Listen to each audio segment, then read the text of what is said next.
Hello, good morning, and welcome back to the cruel, brutal and dystopian capitalist dictatorship of Kuala Lumpur. Hope you're having an amazing day, because if you're having an amazing day, I'm having an amazing day. If I'm having an amazing day, you should be having an amazing day. Today is going to be a jog and talk video, because I always believe it's good to do 30 to 40 minutes of cardio before lifting. Now today I would like to talk to you about the injection of identity politics into revolutionary struggles, and I would like to explain why identity politics is poison in as gentle a manner as possible. So if you haven't subscribed yet, do click the subscribe button, it really helps. Thank you very much. Without further ado, let's begin. Now for the record, this is not a why I left the left sort of video. I'm still very much a leftist, albeit a sane leftist. So yes, this video is not a video endorsing right-wing ideology. I know right-wingers love to talk about how leftists are always obsessed about identity politics, just because we expect a basic sense of decorum from right-wingers. You know, we don't want them screeching misogynistic, homophobic and transphobic things at our faces. So yeah, that's the disclaimer I have to make. It's not a video endorsing the right wing, and it's not a video saying that we ought to work together with far right-wing fascists, such as Christo-fascists or Islamo-fascists. Okay? Just putting it out there. Now, let's begin. So a couple of months ago, a Singaporean lipshit, and I don't use the term ironically, I really do not like liberals, because liberals have proven to always side with capital over the proletarian masses.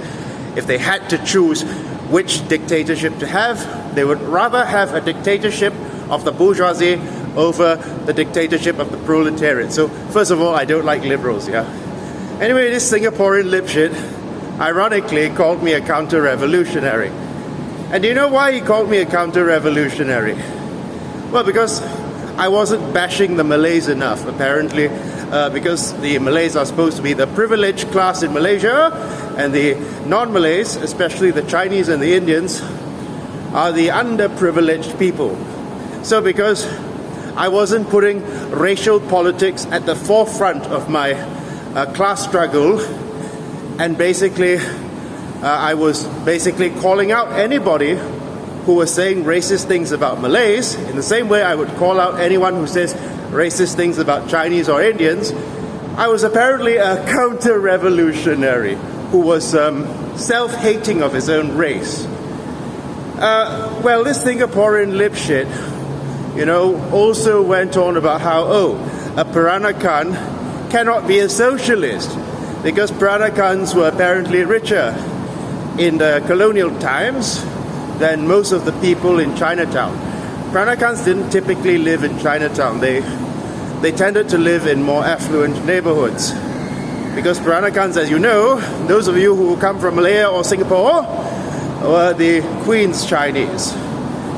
My grandfather was an administrator for the Shell company. My grandmother was an English teacher during the colonial times. There were two fundamental misunderstandings of this lipshit. Now, the first fundamental misunderstanding is that, socialist or communist leaders must all come from the working class. Well, as a matter of fact, most socialist leaders, like Lenin or Marx, or even Jinping, I know he's a very unpopular man in Malaysia, but hear me out, did not come from, strictly speaking, working class backgrounds. Lenin came from an aristocratic family. Marx came from a bourgeois family. His father was a lawyer. And Jinping was a bicycle seller. His parents were business people. So most socialist leaders did not come from what you would describe as blue-collar working class backgrounds, because in order to read theory, you need to have a certain level of education. and you need to have a certain luxury of time in order to read, process, and digest theory. And who had that level of education and luxury of time? For the most part, yes, that is correct. The bourgeois class, people from the bourgeois class. So it's not hypocrisy that these people like Marx or Lenin or Jinping would call themselves socialists, but rather this is called class treason, when you go against the interests of your own class in order to help the proletariat to fulfill their historical role in seizing political power. Of course, for an individualistic liberal like that Lipschitz, that doesn't compute, because liberals cannot imagine doing anything for the good of the masses.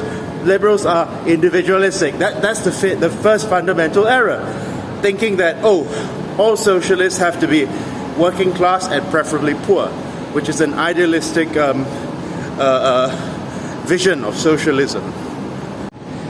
Now, the second mistake that this Lipschitz made, and this is quite a common mistake even by well-meaning leftists who inadvertently make it, was treating race, sexual orientation, and gender as class indicators.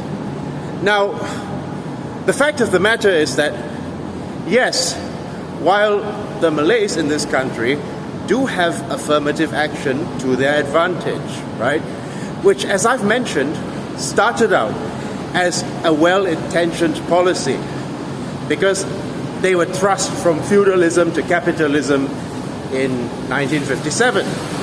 And the concern that the Malay leadership had was that they might not be able to keep up with the Chinese or the Indians, who had at least 50 years of a head start with capitalism, because the Chinese and the Indians had become proletarianized first.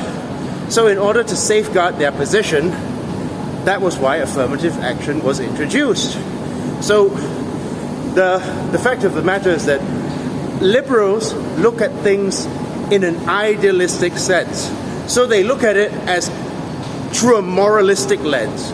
And they think, oh, that was done in order to be racist against the Chinese and the Indians, to punish the Chinese and the Indians, because they didn't like the Chinese and the Indians. People like Tunku Abdul Rahman didn't like the Chinese and Indians. When the reality is that when policies are made, these policies are not always, believe it or not, done with the intention of being racist, okay?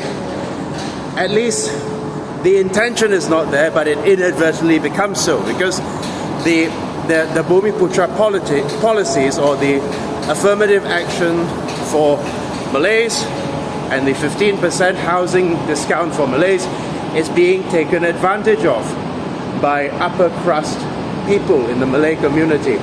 Because the Bumiputra politics basically it helped to lift many Malays out of poverty, but at the same time it created a strata of bourgeois Malays who take advantage of these policies.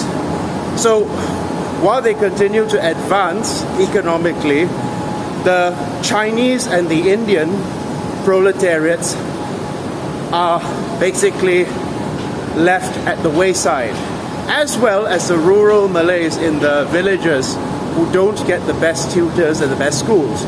They too have a disadvantage in that regard. So, yes, while there are institutionalized discrimination policies against the non-Malays in this country, the fact of the matter is that your class is not a matter of how oppressed you are as a race, but it's a matter of your relationship with the means of production. Okay, it's very hard to drill this into the thick heads of liberals, because liberals think, oh, class must mean if you are a man, you're a privileged class. If you're a woman, you're an underprivileged class. This is the worldview of the liberal, which is what socialists find really fucking frustrating. You know, if you've ever interacted in earnest with a liberal, an average liberal, you will understand why Stalin was shooting people left, right, and center. when we socialists and Marxists say class, we don't mean it in a moralistic position.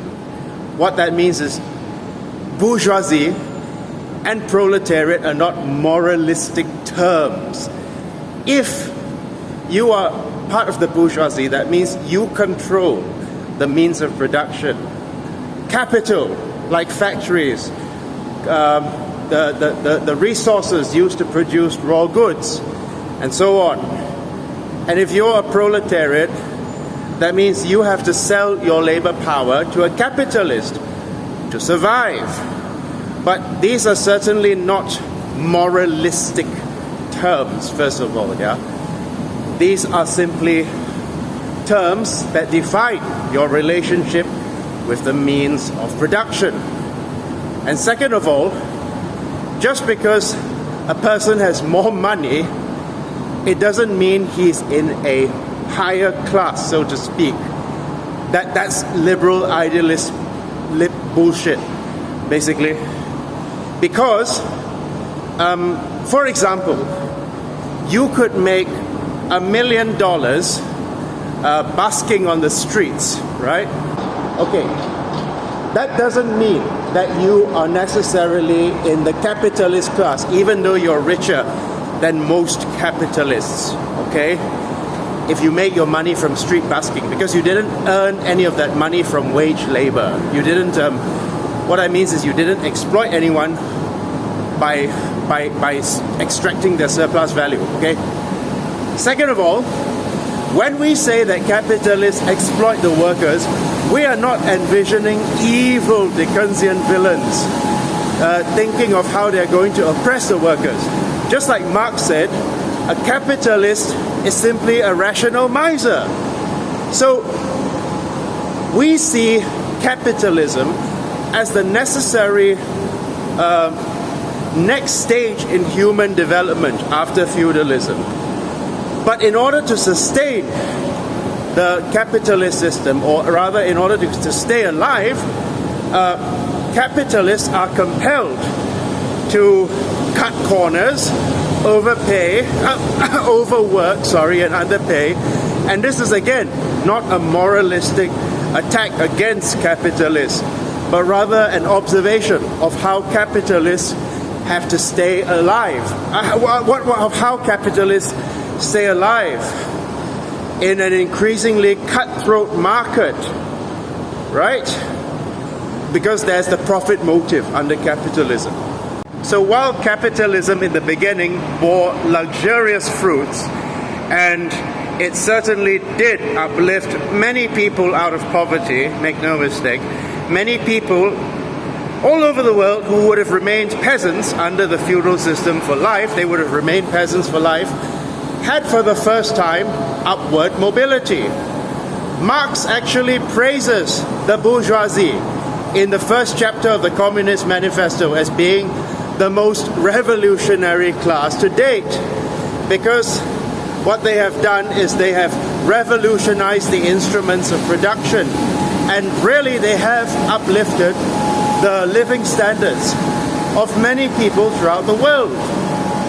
But capitalism is at its expiry stage.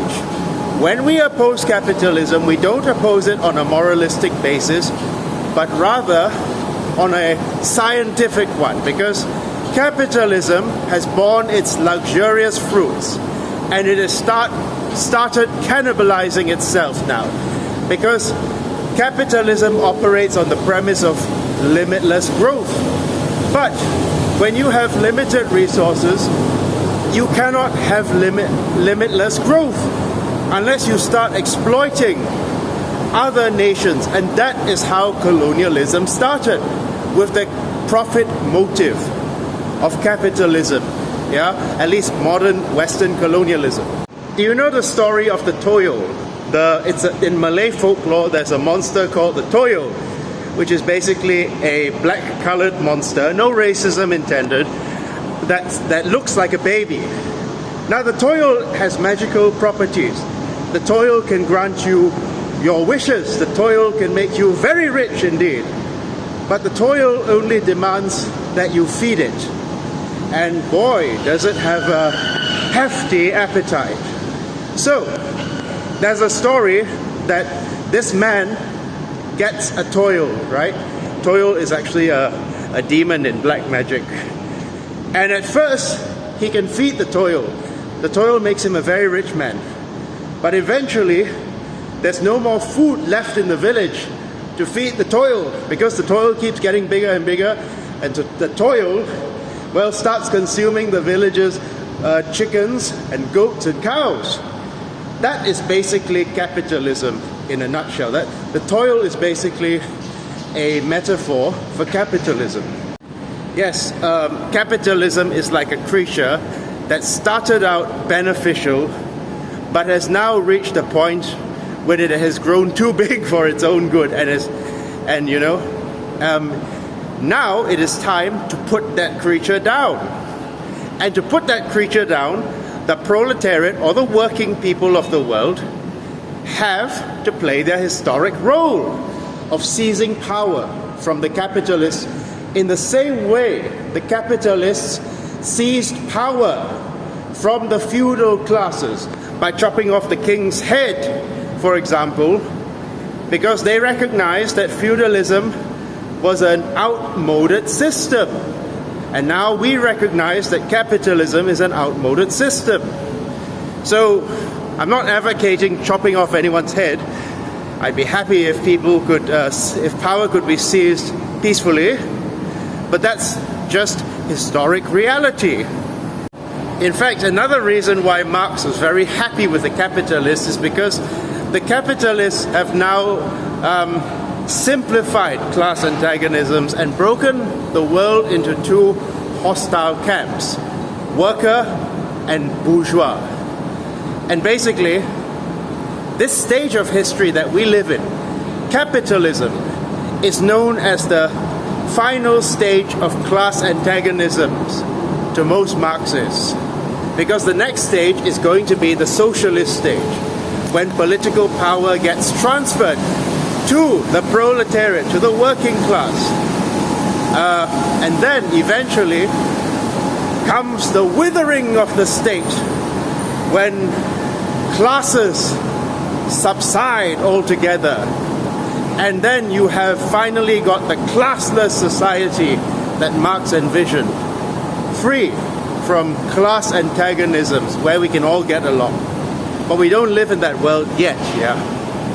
But let's shift the focus back to that libtard, that Singaporean libtard, who in 20 years' time, I guarantee, will be exactly like a Lee Kuan Yew. Well, his analysis on class is based on the liberal identity politic analysis of class, meaning instead of looking at class as one's relations with the means of production, class is basically your gender, your sexuality, or your race. So this point of view, or this analysis on class, falls flat on its face when you consider that Vincent Tan, for example, the Malaysian Chinese billionaire, cannot be said to be a proletariat as compared to a Malay lorry driver. Now, granted, the Malay lorry driver has got advantages that the Chinese and Indians don't have when it comes to 15% housing discounts or affirmative action for his children in universities and scholarships. But let's not pretend there are not advantages that the Chinese and Indians also have. For example, there's no compulsion for you to be a certain religion, right? But that's beside the point. A class is not a matter of how oppressed your race or gender or sex is. Again, I say, it is defined by your relations with the means of production, right?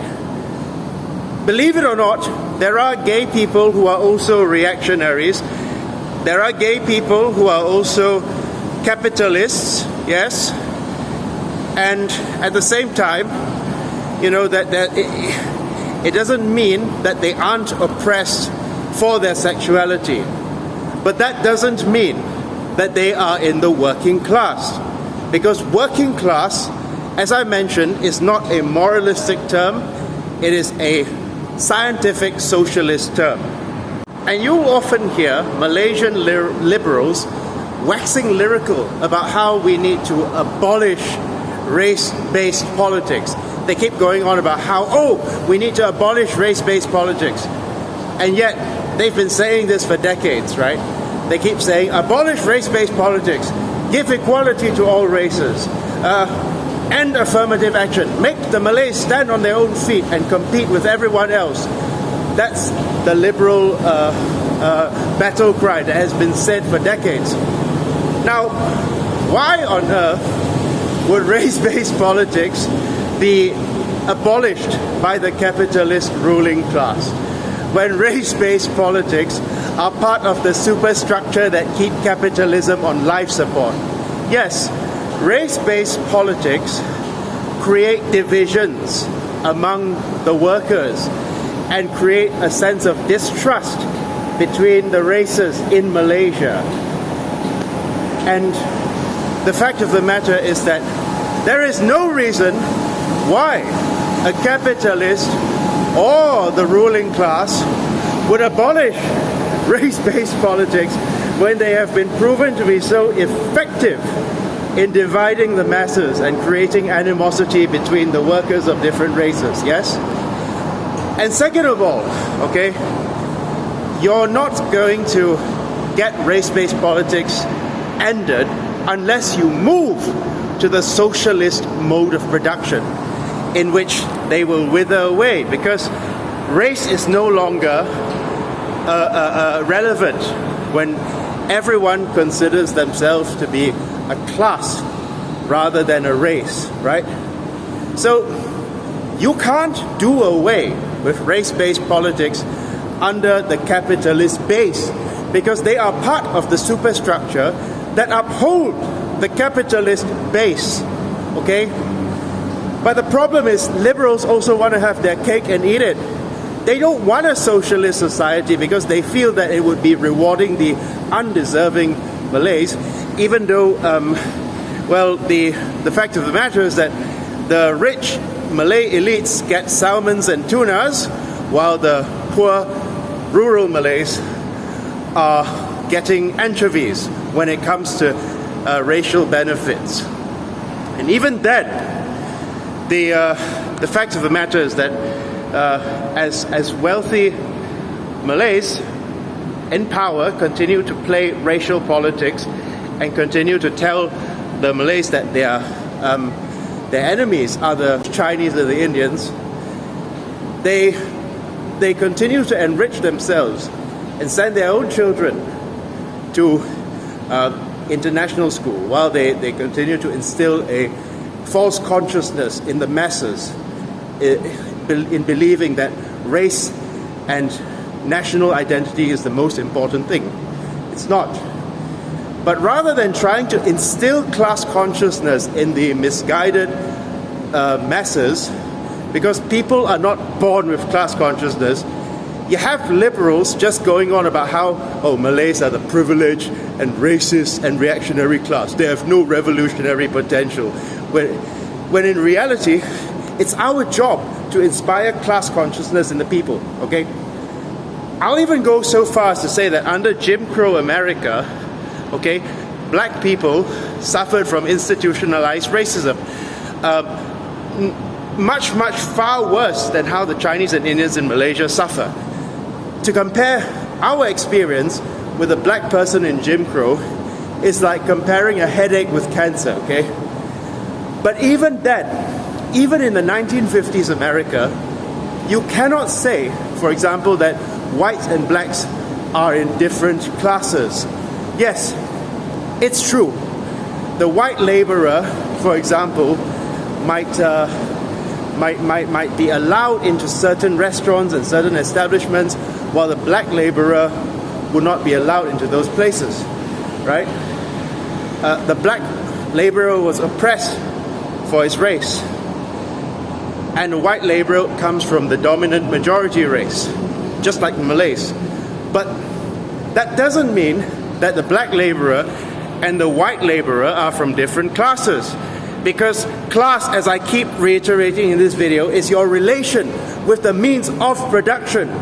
The reason Jim Crow was implemented, and liberals cannot imagine this, was because the ruling class wanted to create divisions between the white and the black workers. In the same way, the Malaysian ruling class wants to create divisions between the Malay and the non-Malay workers. Okay? In fact, red pill ideology or bourgeois feminism also foster divisions between men and women.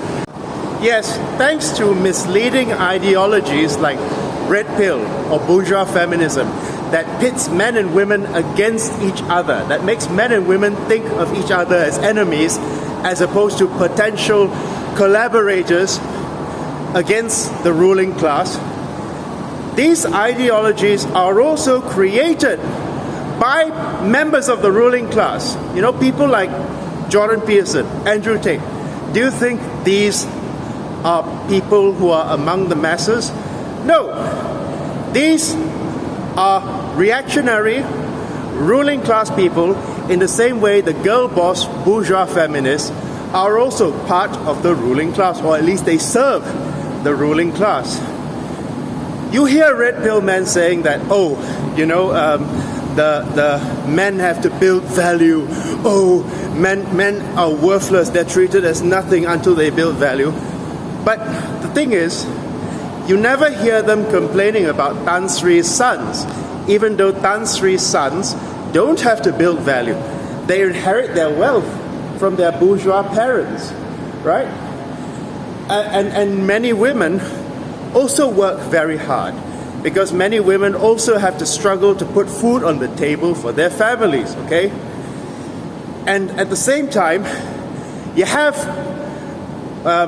bourgeois feminists claiming that they would be safer with a bear rather than a man, okay? And the fact is that they also create divisions between male and female workers, because they tell the women, they tell the female proletariat that your enemy, it's the gender that may or may not be exploiting you. In the same way, the red pillars tell men in direct or indirect terms that your enemy is not your exploiter, but your enemy is the opposite gender, even though they may come from the same class as you.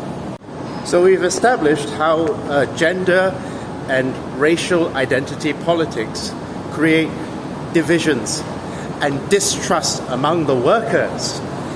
And this is perhaps why liberals who support capitalism love these politics so much. It's because they will then prevent mass organizing. Because if you build distrust between the Malays and the non-Malays, or the whites and the non-whites, well, what you have is a society that cannot organize, that cannot set aside their differences and agree to organize on things we can agree on, like the fact that costs of living are rising. We all want to have a civilized standard of living. We all want to educate our children, and we're all being played by the ruling class. No, liberals don't want a movement, because if we organize and we create a dictatorship of the working class, they would have to work too. But perhaps the most obvious and egregious example of toxic identity politics is the formation of the State of Israel.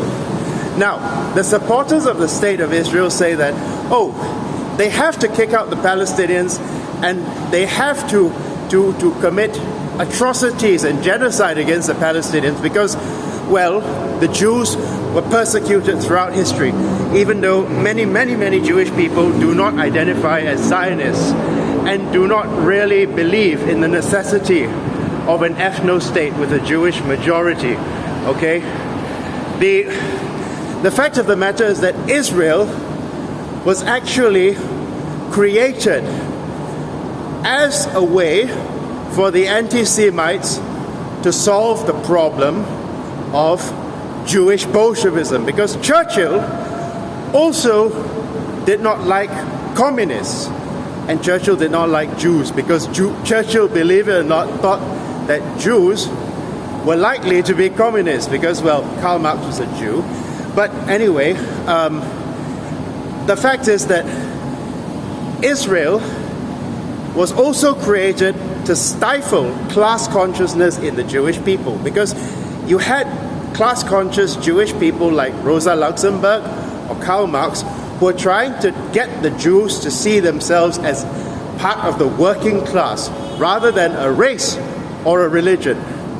But the reactionaries could not have that, and the reactionaries associated communism with Jews, because quite a number of revolutionaries were Jewish. It's just a coincidence. It doesn't mean that if you're Jewish, you're more likely to be a communist, okay? But the thing is, Israel is another place where you will never find any communism or any vestiges of socialism. Kibbutz, the idea of a kibbutz is supposed to be socialist, right? The collective ownership of the means of production. In theory, yes, but the kibbutz is race-based, because if you are Palestinian, you're not welcome to the kibbutz, right? So it cannot be said to be socialist in the strict sense, because it is a race-based socialism, a form of national socialism, if you will.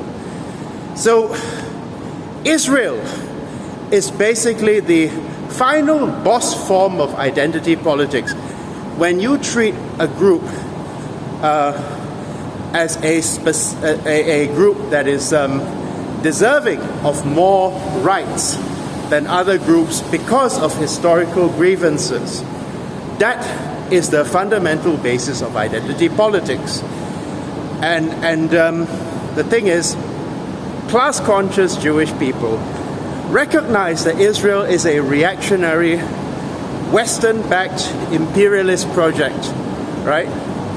And they recognize that. That's why they don't support Israel. But the fact of the matter is that, yeah, that is what you get when you put race or gender or religion at the forefront. You do not get to organize with the workers of the world that way. Even sexuality. I don't even approve of people saying that, oh, I don't want to organize with gay people. That's bullshit. Even if you're a religious person who doesn't approve of homosexuality, you should still be able to organize on your common interests, okay? Because we have to hang together in the last stage, in this dark hour of the end of capitalism. We have to hang together. We need to swim together, or we will sink apart. Let's set aside our identity politics for a moment, set aside our feelings of animosity we might have to each other on the basis of race, gender, religion, or sexuality. Those are secondary contradictions. And let's get serious and organized in order that we may finally be able to play our historic role of putting the final nail in the coffin of capitalism and bringing about a socialist society. Then, and only then, we can focus on these things when the working class have taken power, right?